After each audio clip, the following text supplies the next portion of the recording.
Bootstrap helper classes. Now, as I said here in my little demo page, lots of itty bitty classes that save you time here and there.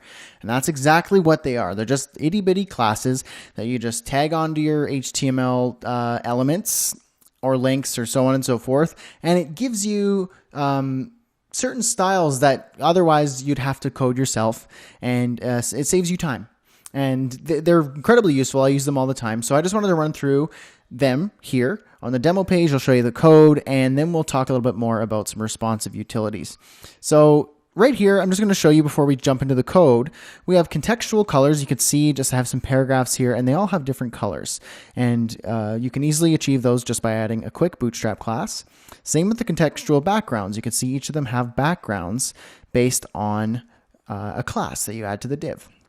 Quick floats, you just add a really quick CSS class to these divs and they float. This one floats left, this one floats right. And I've added a contextual background to those so you can see the background.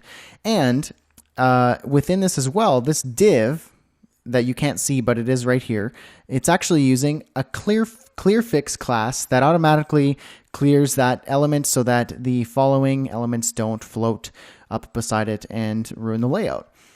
Center content blocks basically does the margin auto on the left and right automatically so that whatever content you need centered, and not text align center, but centered in the browser, that quickly does it for you. Show and hide content. This is a div with the class of show, and there is a div there that you can't see because it has the class of hidden, hides the content. So jumping into our code here, I have an HTML file called helper classes. Go ahead and download that from the final course files that you downloaded, as usual at the beginning of the lecture or the section. And I'm just going to show you the classes here so you can know how to use them. So we have our contextual colors, and all you need to do is just add a class of text dash, and either of these will give you your styles: muted, primary, success, info, warning, and danger.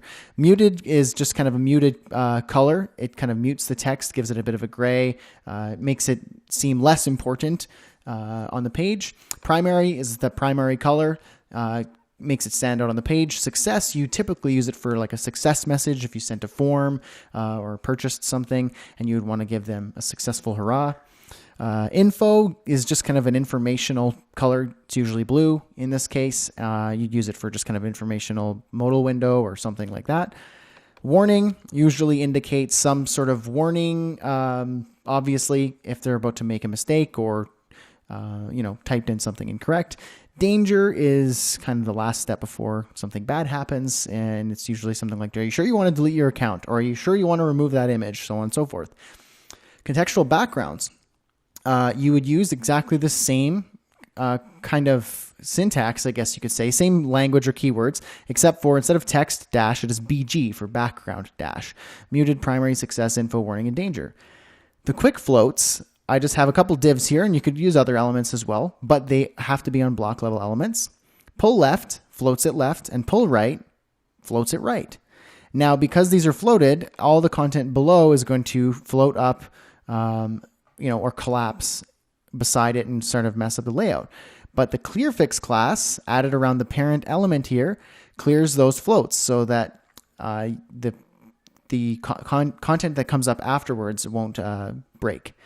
Center content block, you just have to add the center dash block class, and that will center it in the center of the browser if it has a fixed width.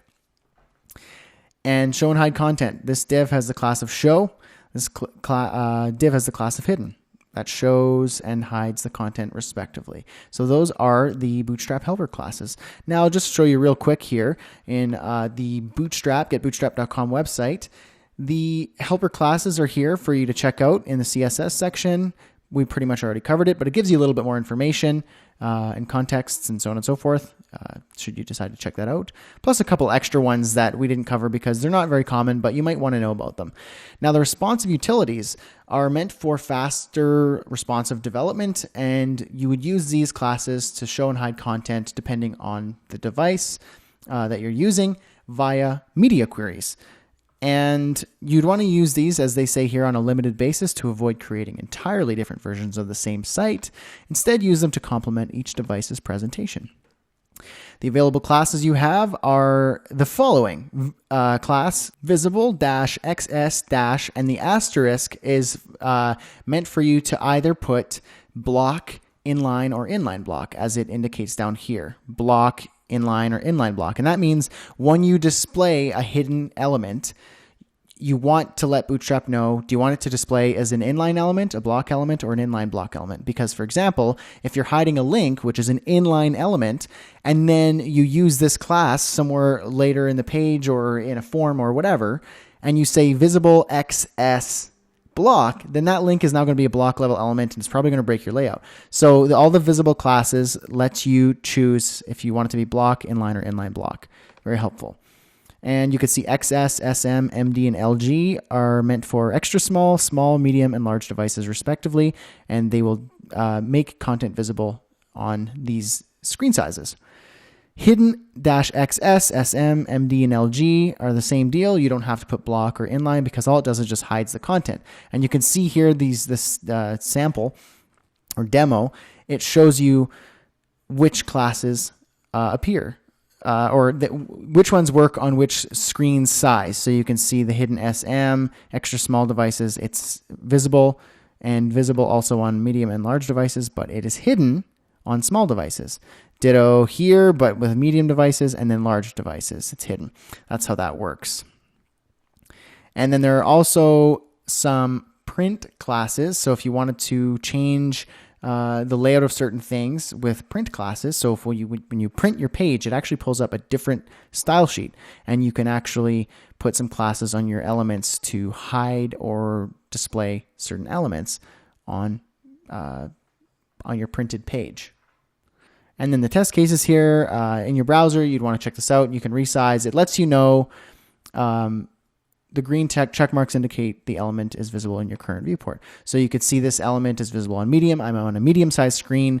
If I were to increase my screen, this would go gray, and this would say large. You're on a large screen, so on and so forth. That's kind of how the responsive utilities work. And don't worry, we'll use these as we go through the next few lectures and as we kind of build our final Bootstrap site at the end of this section. So if you feel like you don't know enough about these responsive utilities and helper classes yet, don't worry about it.